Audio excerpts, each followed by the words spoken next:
How's it going, everybody? Adrian Simple here from the Gaming Observer, and welcome back to the final show of the week for Friday, August 28th. Now, today we had the Gamescom opening night live. It was a 2-hour show, and to be honest, there weren't a tremendous amount of news items, but I will give you the highlights. Let's jump into the show.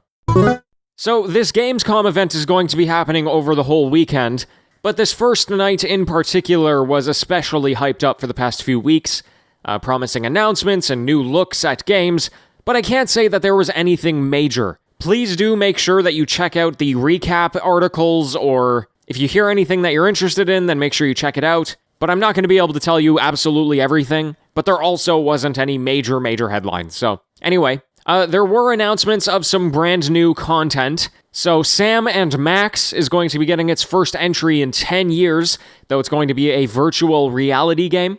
That's pretty cool. They have also announced a new Bridge Constructor game, and this time it is the Walking Dead themed. Previously there was a Portal theme. The Sims 4 is going to be getting a Star Wars expansion, and Fall Guys has detailed its Season 2 of content, but there's no release date on that. Besides all of that, there's been plenty of existing games that got some more gameplay or information, including Ratchet and Clank Rift Apart, new gameplay there, the new Doom Eternal expansion, Dragon Age 4, and the VR Medal of Honor game. And one of the standout indie games, it's called 12 Minutes, it's a thriller game. They managed to pick up an all-star cast of Daisy Ridley, Willem Dafoe, and James McAvoy. I was really surprised by that one. And then they showed off some trailers for games like Call of Duty, Insurgent Simulator, World of Warcraft, Mafia, Little Nightmares 2, etc. So anyway, like I said, no major headlines, but there's some interesting tidbits there. Feel free to check it out at your leisure.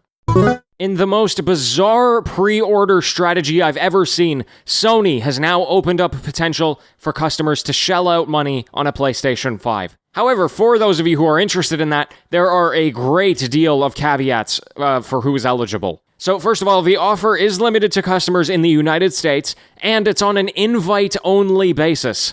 So it's not just open to everybody, where people are going to be selected, and I quote, based on previous interests and PlayStation activities, whatever that means. If you are selected, then you can only pre-order a single console, not multiple, up to 2 accessories, and it must be done within a limited time window. No dilly-dallying. And the cherry on top of all of that, not everybody who gets invited is guaranteed to have their order fulfilled. There's a limited quantity, so it's first come, first serve. So they set all of this up for a console that has not yet been given a release date or a price tag. My only question is, why did this have to happen so early? It's so weird. Anyway, if you're interested in that, feel free to check it out, but you might want to wait a little longer. Here's a wild one. It might come as a surprise. Left 4 Dead 2 is getting a content update. Yes, new content is coming to Left 4 Dead 2. It's called The Last Stand, and it is a community-developed update that it looks like Valve has just embraced and made official. There aren't any really details, there's no content or a release date, but I think it's pretty cool to have a game still updated in this way 11 years after it initially launched. And this isn't the first time that Valve has done this either. Back in 2017, I think it's Team Fortress 2 that got a similar community-made update. But I mean, come on. With Valve re-entering the games market, we gotta be getting a new Left 4 Dead at some point, right? That's an easy one. Alright folks, before we end the show here, I'm just gonna put out a prompt for a mailbag segment. This suggestion coming our way of NC Iceman. What video game did you buy based on the art style? Or at least where the art style was a major factor in your purchase? And subsequently, what about that art style drew you into it? The example that he gives is that his game was Gris. As you know, that's a very beautiful game with a very distinct art style. So what was yours? As always, I do appreciate depth in the answers, so if you would like to submit your answer and potentially hear it read out live on the show, make sure you send me an email, info@thegamingobserver.com, or even better, share it in the mailbag channel of the Discord server, thegamingobserver.com/discord. Folks, that'll be all for today. Thank you very much for joining me. I'll be back with a mailbag this weekend, and back with the news on Monday. So until then, happy gaming, everyone.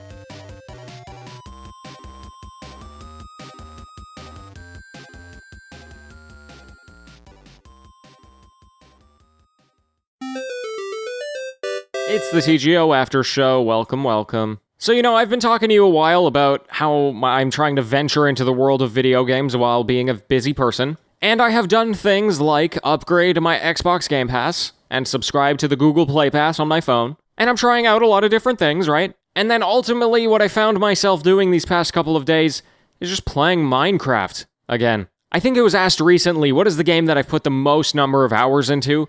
And I answered by saying The Binding of Isaac Rebirth. And it is very possible that it's that, but I think it's even more possible that it's Minecraft. And I just don't know because Xbox doesn't track that, and neither does the PC version, I guess, because it's not on Steam. But I'm fairly certain that I have played more Minecraft than any other game. And it's interesting that as well, because I'm not even... Like, A, I haven't played Minecraft in a number of years, at least extensively. But B, I've never really been all that into Minecraft. Like, I know that's weird to say, but I never actually went to the end. You know how they added in like an end story end to the game? And that was like years and years and years ago? I have played hundreds of hours after that update came out and just never went there because I don't really know what I'm doing. I just run around and break things and then build things. At a certain point, I got myself a nice little village. And I actually want to show that off on the YouTube channel at some point. I think it's a lot of fun. But ultimately, it just ended up being this game for me that was like, I don't know, you don't have to pay a lot of attention to it. If you're playing on a survival mode, then most of the time you need to gather resources mindlessly. And so I would play it while watching a podcast or whatever. And when I went back to it, I started a new world and that was really daunting, but I found this comfort in just traversing the world and seeing Minecraft again. It's almost like, I don't know, I don't want to say it was a nostalgia, but it was certainly a level of comfort, for sure. So I don't think I'm going to stick with it extensively or anything like that. I mean, I didn't even build a house. I played probably 2 hours and I was literally just running around, trying to actually find a place to put a house, incidentally. But I don't know, maybe, do you have a game like that? I'm sure for a number of you it is Minecraft as well, but, maybe you have a game that's like, you're not the hardcore fan of the game, and yet you've managed to sink hundreds of hours into it. Anyway, I'm sure I'm not alone in this. That being said, despite me positing that question, it is not the mailbag this weekend. Instead, we're going to talk about art styles, which I think is very interesting. In fact, it's interesting because I feel like video games in general have the tendency to rely on the go-to graphic styles, right? And that's not to say it's a bad thing. Obviously, they're established for a reason. But you got your shooter style, you got your pixel art, your realistic sports, whatever.